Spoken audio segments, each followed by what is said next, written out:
אני אגיד לכם את האמת, אני לא באתי לחדש לכם שום דבר. אני באתי לדבר איתכם אדרבה על נושא, או על פתגם, או על איזה משפט, שוואלה, אני בטוח שאתם שמעתם אותו לפחות איזה 1001 פעמים בחיים שלכם. אני הולך בעצם לספר לכם את הסיפור חיים האישי שלי.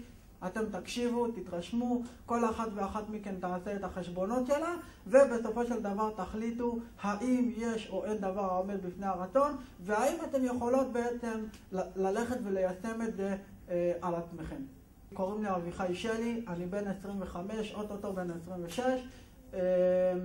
אני נולדתי בנתיבות, נתיבות בדרום, ליד באר שבע. כמו שאתן רואות אותי עכשיו חבר'ה, אני לא נולדתי ככה. לא נולדתי לא עיוור ולא כבד שמיעה, נולדתי בריא לגמרי. אני עובר את הבית ספרי, עובר את המחוזי, עובר את הארצי. וואי, רק הארצי מסתכם ואני בגמר, ואתם תשלימו לבד בנות. מחידון התנ"ך הארצי מסתכם לעולמי יכולים הפעם לעלות רק המקום הראשון והשני. לאיזה מקום הפעם אביחי שלי הצליח להגיע? שלישי, נו עם המזל המעפון שלו, לא מאוד להגיע. איי איי איי, לא האמנתי, למה זה קורה לי? יאללה, אני אומר לכם, עמדתי שם ליד אבשלום קור, רציתי לקרוע אותו מכות. יאללה, נו מה, לא נמאס לך לראות אותי כבר 3 שנים מול העיניים שלך, תן לי לעבור כבר לגמר, נו, נמאס לי להיות פה כבר, כל שנה לבוא לפה מחדש, ממש הייתי מדוכא ועצוב, והיה לי מאוד מאוד קשה עם הסיפור הזה. וככה לאט לאט עם הדיכאון והייאוש, הרמתי ידיים, אמרתי יאללה, נמאס לי מהדבר הזה, הרס לי את החיים החידון תנ"ך הזה, עזוב אותי, לא ניגש יותר, זהו, נגמר. אבל ההורים שלי היו תוכניות אחרות בשבילי. הם באים אליי ואומרים לי, נו מה, אתה לא ניגש לחידון תנ"ך השנה? שלמה בביאים מחלה, תרדו ממני, אל תזכירו בכלל את הדבר הזה בבית, אני לא רוצה לשמוע את זה, ביום העצמאות לא מדליקים טלוויזיה, לא רוצה לשמוע את זה.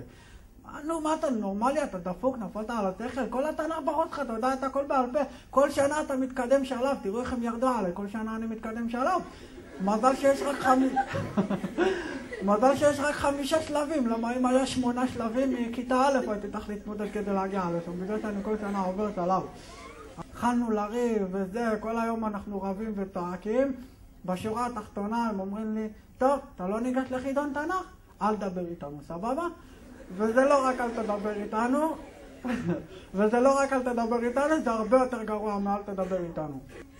באתי להורים שלי, אמרתי להם בשיא העצבים, אתם יודעים מה? אני ניגש לחידון תנ"ך ושיהיה על המצפון שלכם, בסדר? אמרו לי שיהיה על המצפון שלנו, זה נוגע על הלב אתה, חבל על הזמן.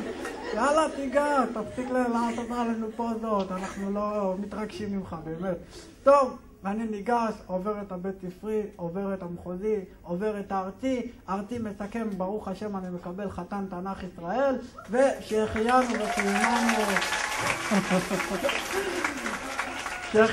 וקיימנו והגענו לזמן הזה, אביחי שלי הגיע לגמר. אבל זה מאוד מאוד שמח שהגעתי לגמר, אבל תאמינו לי שהבלגן עכשיו רק התחיל.